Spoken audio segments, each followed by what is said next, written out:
अस्सलाम वालेकुम। एस्ट्रोसाइट्स जो हैं वो हैं glial cells central nervous system के, जो आते हैं न्यूरल स्टेम सेल से। इनमें मौजूद होते हैं सोमास और शाखें मुख्तलिफ प्रोसेसेस की।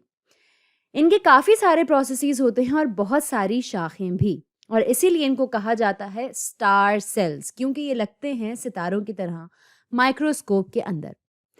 अब इन प्रोसेसेस के इन सिरों पर मौजूद होते हैं ख़ास स्ट्रक्चर्स जिन्हें कहते हैं एंड फीट। ये इस तरह से ये होते हैं एस्ट्रोसाइट प्रोसेसेस के टर्मिनस पर, तो ये हैं एंड फीट। ये वो सेल्स हैं जो सबसे ज़्यादा काम करते हैं अगर इनका मवाजना किया जाए नर्वस सिस्टम के दूसरे सेल से। तो सबसे पहले बात करते हैं कि ये पूरे सेंट्रल नर्वस सिस्टम के लिए कैसे बनाते हैं स्कैफोल्ड। ये सेल्स जो हैं ये काफ़ी जगह लेते हैं पूरे सेंट्रल नर्वस सिस्टम में और बनाते हैं ज़्यादातर स्ट्रक्चर, जो कि फिर बनाता है दिमाग और स्पाइनल कॉर्ड। तो ये देते हैं स्ट्रक्चरल सपोर्ट, और बाकी सेल्स के लिए भी जगह देते हैं, जैसे न्यूरॉन्स और ग्लियल सेल्स। अब जो दूसरा काम है इनका वो है ग्लियल स्कार, और ये काम करते हैं वहाँ जहाँ कहीं नर्वस सिस्टम में, सेंट्रल नर्वस सिस्टम में आ जाए कोई इंजरी या कोई ज़ख्म। अगर मौजूद है कोई ज़ख्म कहीं दिमाग में या स्पाइनल कॉर्ड में, ऐसे में ये एस्ट्रोसाइट्स जो हैं ये करेंगे प्रोलिफरेट। ये तकसीम होते हैं और बनाते हैं और ज़्यादा एस्ट्रोसाइट्स, और जाते हैं ये वहाँ जहाँ है ज़ख्म, और फिर घेरते हैं इस चोट को, और फिर इनके जो प्रोसेसेस हैं ये करते हैं हाइपरट्रोफी। ये बनाना शुरू करते हैं और बड़े और गहरे और लंबे प्रोसेसेस, ताकि ये जो ज़ख्म है इसके गिर्द बन सके एक दीवार, और इन प्रोसेसेस के दरमियान ये एक मोटा टिश्यू बनाते हैं, एक स्कार टिश्यू की तरह, जिसे हमें दूसरी जगह में भी देखने को मिलता है। लेकिन वो टिश्यू बनते हैं मुख्तलिफ दूसरे सेल्स से। क्योंकि एस्ट्रोसाइट्स की जहाँ तक बात है ये सिर्फ होते हैं सेंट्रल नर्वस सिस्टम में, तो ये पूरा मरहला जिसमें आप ये सब कुछ होता हुआ देख रहे हैं, इसके हैं मुख्तलिफ नाम।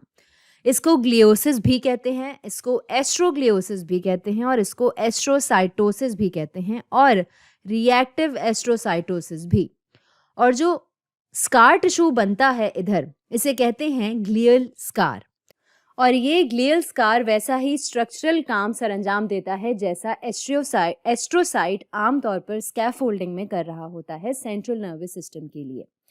क्योंकि यहाँ भी ये कोशिश कर रहे हैं जख्म वाली जगह को घेर कर एक दीवार बनाने की, और अगर यहाँ पर कोई होल बन गया है या कैविटी बन गई है तो ये इसे एक तरह से सपोर्ट ही दे रहे हैं। अगला काम जो है एस्ट्रोसाइट्स का वो है होम्योस्टेसिस, जिसका मतलब है हर चीज़ को इसके तवाजुन में रखना। इंटरस्टिशियल फ्लूइड के होम्योस्टेसिस में, ये वो फ्लूइड है जो तमाम सेल्स के दरमियान पाया जाता है सेंट्रल नर्वस सिस्टम में। और ये चीज़ बहुत ज़रूरी है क्योंकि न्यूरॉन्स वो चीज़ें हैं कि जिनको काम करने के लिए बहुत ही ख़ास माहौल चाहिए होता है। और कुछ चीज़ें जैसे कॉन्सेंट्रेशन कुछ आयंस की, ख़ास तौर पर पोटेशियम, अगर इनकी कॉन्सेंट्रेशन होगी एबनॉर्मल तो न्यूरॉन्स कभी भी सही तरीके से काम नहीं कर पाएंगे। तो एस्ट्रोसाइट्स जो है ये कड़ी नज़र रखते हैं इंटरस्टिशियल फ्लूइड पर।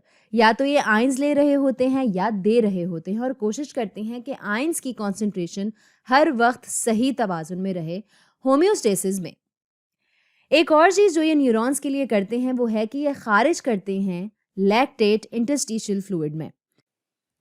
और इसकी वजह जो है वो ये कि न्यूरॉन्स जो हैं इनकी अंदरूनी तवानाई बहुत कम होती है इनके सेल्स में। ये मुनहसर होते हैं मुसलसल ऑक्सीजन और ग्लूकोज की फ्राहमी पर, ताकि इन्हें मिलता रहे एटीपी और ये अपना काम करते रहें। तो इन एस्ट्रोसाइट्स में ग्लाइकोजन की शक्ल में कुछ तवानाई मौजूद होती है, और ये इसे तब्दील कर सकते हैं लैक्टेट करने के लिए, और फिर इसे खारिज करते हैं ताकि न्यूरॉन्स जो हैं ये इस्तेमाल कर सकें ये लैक्टेट, अगर इनकी रसाई ख़त्म हो गई है ऑक्सीजन और ग्लूकोज तक। एक और काम जो एस्ट्रोसाइट्स करते हैं वो ये कि ये कंट्रीब्यूट करते हैं ब्लड ब्रेन बैरियर में, और ये वो बैरियर है जो हिफाजत करता है ब्लड स्ट्रीम से बड़े मॉलिक्यूल्स की। जैसे मैंने यहाँ एक ब्लड वेसल बनाई और ये जा रही है सेंट्रल नर्वस सिस्टम से, तो ये हिफाजत करेंगे इन लार्ज मॉलिक्यूल्स की कि ये ब्लड से निकल कर ना चले जाएं सेंट्रल नर्वस सिस्टम में, जब तक यहाँ सेल्स ऐसा ना चाहें। इसमें ब्लड वेसल्स के अपने कंपोनेंट्स जो हैं ये भी अहम किरदार अदा करते हैं ब्लड ब्रेन बैरियर में, और एस्ट्रोसाइट प्रोसेसेस भी हैं इसमें अहम, और ख़ास तौर पर इनका एंड फीट ये एंड फीट जो हैं ये चिपके हुए होते हैं पूरी ब्लड वेसल पर जो जा रही है सीएनएस से यानी सेंट्रल नर्वस सिस्टम से होती हुई। तो ये हिफाजत करते हैं बड़े मॉलिक्यूल्स की कि ये खून से ना निकलें और ना जाएं दिमाग में।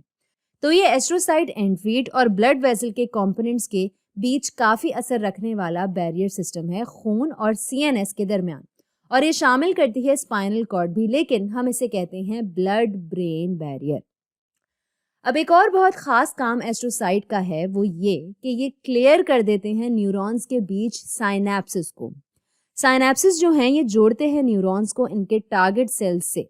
तो अगर यहाँ हम बनाएं एक्सॉन एक न्यूरॉन का जो आ रहा है ऐसे नीचे, तो ये होगा एक्सॉन का टर्मिनल, और फिर ये एक्सॉन जो है ये बना रहा है साइनेप्स दूसरे न्यूरॉन के डेंड्राइट के साथ।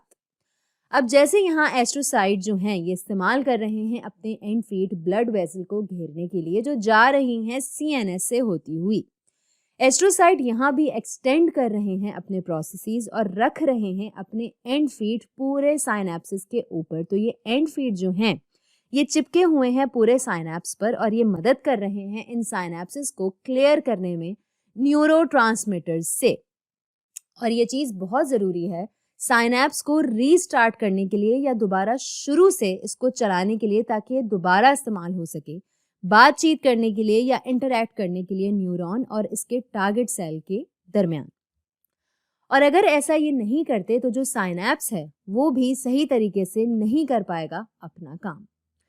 तो ये हैं कुछ काम एस्ट्रोसाइट के जो हमने देखे हैं। बहुत ही अहम किरदार अदा करते हैं ये सेंट्रल नर्वस सिस्टम में। तो आज के लिए इतना ही।